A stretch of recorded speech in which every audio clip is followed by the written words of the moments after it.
Unsure of your dream? Study abroad destination? Clear your doubts. Videsh Consult. Call 9676502888.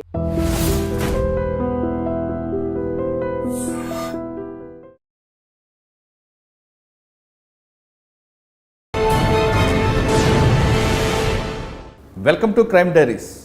ఈ వారం మన guest ఆయన పేరు చెబితే రౌడీలకి హల్చల్. అసాంఘిక శక్తులైతే ఆయనను చూస్తే ఆ ప్రాంతం నుంచి దాదాపు పారిపోతారు. కానీ ప్రజల దృష్టిలో మాత్రం ఆయన రియల్ హీరో. సినిమాల్లో పోలీసు వేరు, రియల్ పోలీసు వేరు. ఆయన విజిబుల్ పోలీసింగ్కి ఎక్కువగా ప్రాధాన్యత ఇవ్వడంతో ప్రజల్లో ఆయన రియల్ హీరోగా కనిపిస్తుంటారు. ఎక్కడ పని చేసినా ఆయన డైరెక్ట్గా ప్రజలతో మమేకం అవ్వడానికి ఎక్కువగా ఇంట్రెస్ట్ చూపిస్తుంటారు. టెక్నాలజీని వాడుకుంటూ ప్రజలకు నేరుగా దగ్గర అవ్వడానికి చాలా ఎక్కువగా ప్రాధాన్యత ఇస్తారు. ఆయనే ఈ వారం మన గెస్ట్. పేరు Vishal Guni, IPS, battalion commandant, APSP.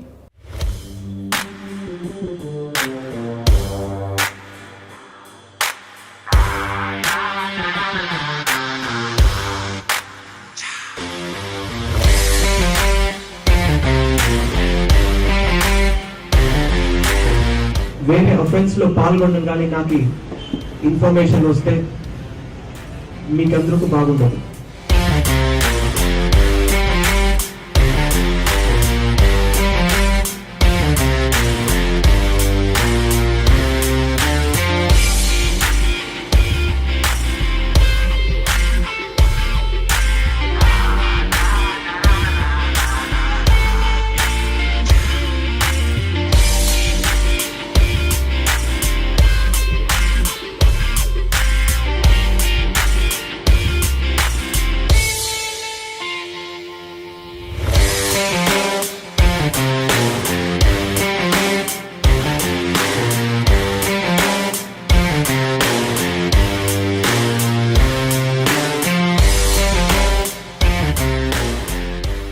Narsipatnam, Chintapalli, Vakuru Venkataramana alias Ganesh అని వాళ్ళకి ఎక్కువగా మూమెంట్ కనిపించింది. ఆయన కోసం మీరు చాలా ట్రై చేస్తున్నట్టు అదే జరిగింది. వాళ్ళ ఇంటికి కూడా వెళ్ళినట్టు.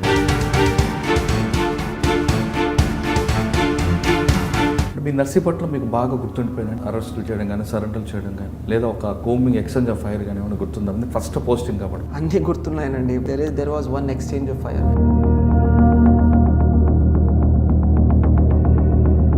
28 మిలిషియా మెంబర్స్ని మనం సరెండర్ చేయగలిగాం.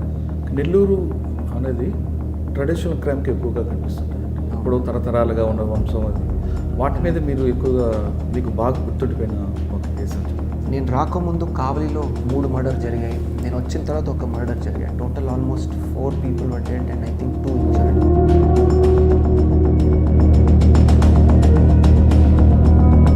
So after 6 months we got a breakthrough. మీరు నెల్లూరులో కూడా కౌన్సిలింగ్ చేశారు. మిగతా ఆఫీసర్లు కూడా పోలీస్ స్టేషన్ పిలిపించి కౌన్సిలింగ్ చేస్తుంటారు. వేస్తే కాలర్ కొడతా లేదా పీడియాట్ పెడతా అని చెప్తారు. కానీ ఏ రౌడీ ఏ సెంటర్లో అయితే వాడు హీరో అనుకుంటాడో అక్కడే మీరు వాడిని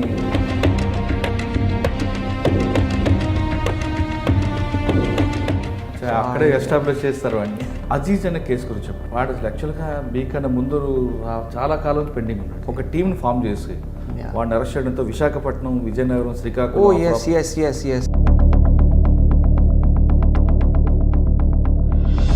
18-19 cases were closed that time. Polavaram దగ్గర ఒక బ్రిడ్జ్ దగ్గర బోటు వెళ్ళి పిల్లలతో వెళ్తున్న బోటు పడిపోవడం, 7 పిల్లలు అదృష్టం. అది మీరు బాగా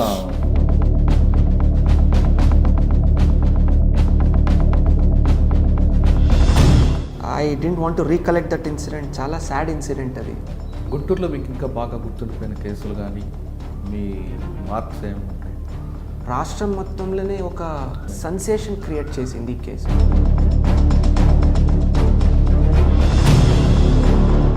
We made that area safer for the public. Vishal Guni గారు నర్సీపట్నం నుంచి తన కెరీర్ ప్రారంభమైంది.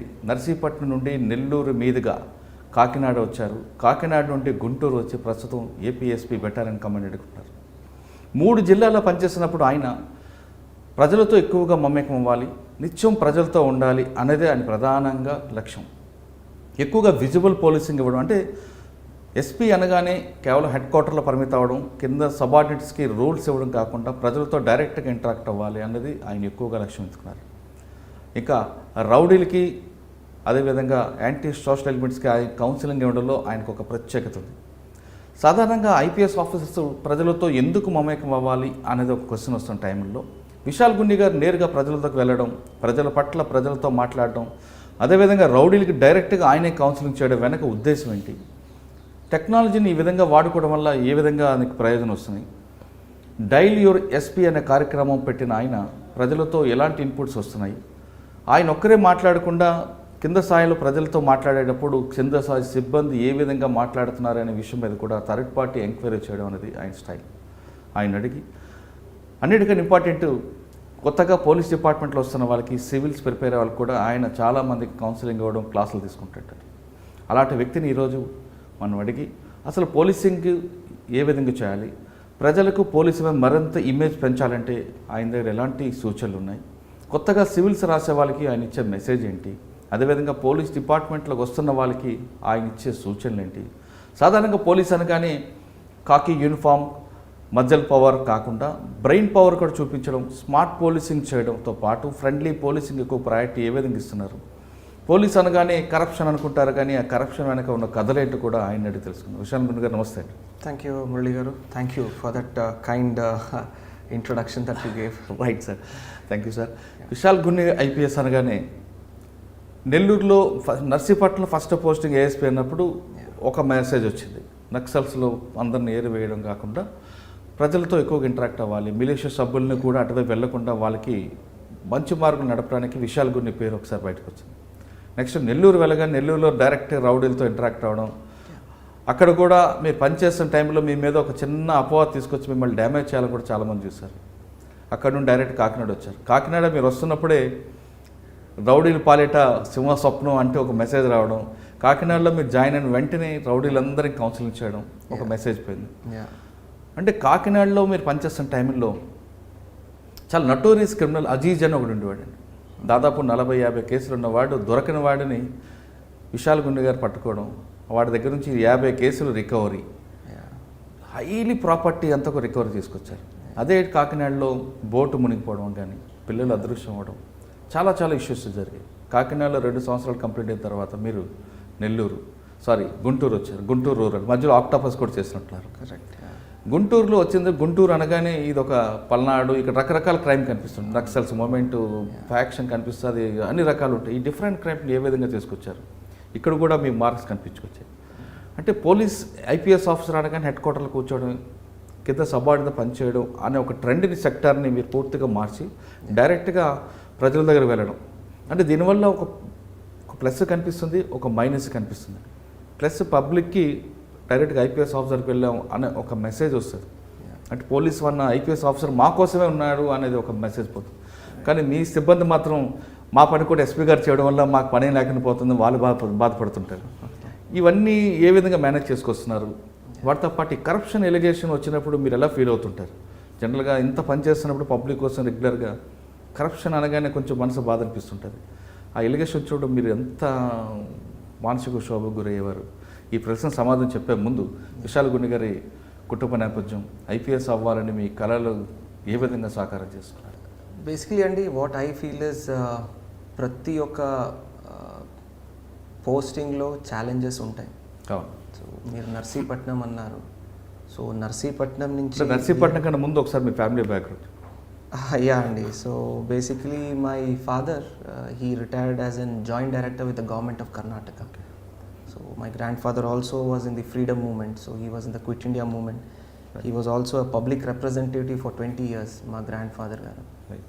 So my mother is a housewife, then I have a wife who works with the government of India again, and then I have 2 kids. So I have a younger brother who is into business. So it's a small family, but at the same time ee oka family బాధ్యతలతో you need to keep in mind the fact that every posting brings with it challenges. ప్రతి ఒక్క పోస్టింగ్లో చాలా చాలా challenges ఎదుర్కొంటుంటాము. Narsipatnam నుంచి start చేస్తే మీరు చాలా వెనక్కి వెళ్ళిపోయారు. సివిల్స్ రాకముందు ఏం చేశారు? సివిల్స్ రాయాలని మీ ఆలోచన ఏదైనా వచ్చింది? దానికోసం ఎంత కష్టపడ్డారు? అంటే నేను ఎడ్యుకేషన్ మొత్తం బెంగళూరు అండి. So I studied history, economics and political science in Bengaluru, Saint Joseph's కాలేజ్లో. దాని తర్వాత ఢిల్లీకి వెళ్ళాను. ఢిల్లీ స్కూల్ ఆఫ్ ఎకనామిక్స్లో మాస్టర్స్ చేసిన వెంటనే స్టేట్ ట్రేడింగ్ కార్పొరేషన్ అని ఒక కంపెనీ ఉంది, గవర్నమెంట్ ఆఫ్ ఇండియా వాళ్ళు. సో అక్కడ క్యాంపస్ రిక్రూట్మెంట్ జరిగింది. So had a very good package and it was very nice. But అదే సివిల్స్లో రాయాలి, ఏదో ఒక మార్పులు తీసుకురావాలని ఒక ఉద్దేశంతో I tried civil services and I got in. అక్కడ ఎస్టీసీలో స్టేట్ ట్రేడింగ్ కార్పొరేషన్లో before I could enter I joined civil services and entered Indian police service. Right sir. అంటే సివిల్స్లో మీరు ఏ ఆప్షన్ తీసుకున్నారు, ఎన్ని గంటలు కష్టపడితే మీరు గోల్ రీచ్ అయ్యారు? సివిల్స్లో అప్పుడు we had this 2 option pattern. నేను సోషియాలజీ తర్వాత పబ్లిక్ అడ్మినిస్ట్రేషన్ తీసుకున్నాను. రైట్. సో ఇది ఒక చాలా టెక్నికల్ క్వశ్చన్ అండి, ఎన్నిసేపు చదవాలి. మొన్న కూడా ఇక్కడ ఏదో వేదిక మీద మాట్లాడుతున్నప్పుడు కూడా చెప్పాను, 10 గంటలు చదివితే ఒక ఐపీఎస్ అయిపోతాను, ఐఏఎస్ అయిపోతుంటే కాదు. ప్రతి ఒక్క ఆఫీసరు, ప్రతి ఒక్క ఇండివిజువల్ ఎవరెవరు తయారీ చేస్తున్నారు, ప్రతి ఒక్కరికి they have individual talent, individual hard work. ఇప్పుడు మీరు 1 అవర్లో నేర్చుకునింది నాకు 2 గంటలు కావాలి. అదేవిధంగా నేను 2 గంటలు నేర్చుకునేది మీరు హాఫ్ అన్ అవర్లో చదవగలుగుతారు. Right. So it is not about quantity, it is about quality అని చెప్తుంటాను. సిలబస్లో ఉన్నటువంటి ఎంత మనము మంచిగా దాని మీద పట్టు సాధించి మంచిగా చదువుకొని అర్థం చేసుకొని రేపు దాన్ని ఎగ్జామ్లో మనము రాయగలుగుతాం, దట్ ఈస్ ఎనఫ్. సో 10 గంటలు చదవాలి, 20 గంటలు, అఫ్ కోర్స్ హార్డ్ వర్క్ ఉండాలి, సిలబస్ కంప్లీట్ అవ్వాలి, ఒక రౌండెడ్ పర్సనాలిటీని డెవలప్ చేసుకోవాలి. అన్నీ జరుగుతున్నటువంటి రాష్ట్రంలో కానీ దేశంలో కానీ అంతర్రాష్ట్ర స్థాయిలో కానీ ఇంటర్నేషనల్ లెవెల్ అన్ని రకాల ఇష్యూస్ మీద అవగాహన ఉండాలి. ఇవన్నీ అప్డేట్ చేసుకుంటూ ఇవన్నీ నేర్చుకుంటూ ఎగ్జామ్న సక్సెస్ఫుల్గా రాయడమే is the challenge for civil service aspirants. Sir, మీ ఫ్యామిలీ బ్యాక్గ్రౌండ్ తీసుకుంటే మిడిల్ క్లాస్ నుంచి కొంచెం కనిపిస్తుంది. Mother um housewife, father government employee. సాధారణంగా ఏదో ఐపీఎస్ లేదా ఐఏఎస్ అవ్వాలంటే, సివిల్స్ అవ్వాలంటే ఏదో మంచి రిచ్ ఫ్యామిలీ రావాలి, కాన్వెంట్ చదువులు ఉండాలి అనేది ఒక అపవాదం ఉందండి. అది కరెక్ట్ అంటారా? లేదు, మనకు మీరు ఇందాక చెప్పినట్లుగా మనం గోల్ రీచ్ అవ్వాలనుకుంటే దానికి ఒక ప్యాషన్ ఉంటే ఖచ్చితంగా రీచ్ అవ్వచ్చు. ఇది చాలా మంచి క్వశ్చన్ అడిగారండి మీరు. ఇప్పుడు చాలామంది స్టూడెంట్స్లో నాకు కొన్ని సామాజిక మాధ్యమాల్లో కూడా అడుగుతుంటారు, కలిసినప్పుడు కూడా అడుగుతుంటారు, సార్ మనము గవర్నమెంట్ స్కూల్లో చదువుకున్నాము, మన తెలుగు బ్యాక్గ్రౌండ్లో చదువుకున్నాము, can we crack civil services అని. ఎవరెవరు మీ ఈ ప్రోగ్రామ్ను చూస్తున్నారు, ప్రతి ఒక్క ఆస్పిరెంట్స్కి నేను చెప్పినట్టు ఏంటంటే, దయచేసి మీ బ్యాక్గ్రౌండ్ కానీ, మీ ఎకనామిక్ బ్యాక్గ్రౌండ్ కానీ, సోషల్ బ్యాక్గ్రౌండ్ కానీ ఎటువంటి సెలెక్షన్కి కనెక్షన్ లేవు. రైట్. మీరు కష్టపడి కృషి చేసి ఒక మంచి ఉద్దేశంతో ఆ లక్ష్య గురిన మనము సాధించాలని ఒక ధ్యేయంతో ముందుకెళ్తే 100% సక్సెస్ ఉంటుంది. ఈవెన్ సివిల్ సర్వీసెస్లో కూడా you can choose the language of your interview. Okay. You can choose the language in which you give your mains paper. So అన్ని రకాలు ఉంటాయి. ఒక సివిల్ సర్వెంట్ సివిల్ సర్వీసెస్కి వెళ్ళినప్పుడు యూపీఎస్సి 2-3 ఇంపార్టెంట్ ఇష్యూస్ చూస్తుంది. Number 1, మీ personality బ్యాలెన్స్డ్గా ఉందా, మీరు జరుగుతున్నటువంటి అన్ని ఇష్యూస్ మీద అవగాహన ఉందా, రేపు మీరు ఐఏఎస్ కానీ ఐపీఎస్ కానీ అయితే will you be able to be a good administration, will you be able to give good administration, మంచి ఒక అడ్మినిస్ట్రేషన్ ఇవ్వగలుగుతారా, మీ పర్సనాలిటీ బ్యాలెన్స్డ్గా ఉందా, రేపు న్యాయం చేయగలుగుతారా, ఏదైనా ఛాలెంజెస్ వస్తే దాన్ని ఎదుర్కొంటారా మీరు, will you be able to resolve them. ఇవన్నీ చూస్తారే తప్ప మీరు సోషల్ బ్యాక్గ్రౌండ్ నుంచి వచ్చారు, ఎక్కడి నుంచి వచ్చారు, ఏదని ఎక్కడ చూడరు. So work hard, stay focused and work very very hard. ఈ 2 ఉంటే చాలా చాలా సఫిషియంట్. ఒక చిన్న టిప్ ఇవ్వండి సార్. ఇప్పుడు ఎలాగ చాలామంది సివిల్స్ రాస్తామంటారు, తర్వాత నోటిఫికేషన్ వస్తున్నాయి, వాళ్ళకి మీరు ఇచ్చే టిప్స్ ఏంటి? అంటే ఇట్స్ అ పెద్ద ఏరియా అండి. టిప్స్ అంటే ఇమీడియట్గా I can't give you tips. What I personally feel, నేను ప్రతి ఒక్క ఫోరంలో ఇదే మాట్లాడతాను. సివిల్ సర్వీసెస్ ఎవరైనా తయారీ చేస్తుంటే number 1, give minimum 3 attempts without any breaks. దయచేసి ఏదైనా ఫస్ట్ అటెంప్ట్లో మీరు క్లియర్ చేయకపోతే please ensure 1 year solid for preparation. రెండోది 3 అటెంప్ట్ కంటిన్యూస్గా. UPSC is an examination of perseverance, అంటే ఆగకుండా కృషి చేస్తూ కంటిన్యూస్గా దాని మీదే పట్టు సాధించాలని ఒక ఉద్దేశంతో ముందుకెళ్ళాలి. So minimum 3 attempts and 1 year of good solid preparation, that is point number 1. రెండోది, పర్సనాలిటీ రౌండెడ్గా ఉండాలి. ఆన్సర్ రాసినప్పుడు కూడా మీరు ఎవరితోనే మాట్లాడినప్పుడు కూడా you should have a very balanced personality and opinion. Extremities ఉండకూడదు. మూడోది, క్రాక్ చేయాలంటే most importantly according to me is the fact that whenever you prepare stay focused. Diversions distractions నుంచి దూరంగా ఉండండి. 1 year మీ సోషల్ మీడియా కానీ friends కానీ whatever is your distraction దాన్ని సైడ్ పెట్టి ఫోకస్డ్గా హార్డ్ వర్క్ చేసి if you have a good rounded personality you will be easily able to crack this exam. Option ఏం తీసుకుంటే బెటర్ అంటారండి? ఇప్పుడు జనరల్గా పబ్లిక్ అడ్మిషన్ తీసుకోవచ్చా లేదా హిస్టరీ? యా, మళ్ళీ అండి ఈ క్వశ్చన్ చాలామంది అడుగుతుంటారు, ఏ ఆప్షన్ తీసుకుంటే బెటర్ అని.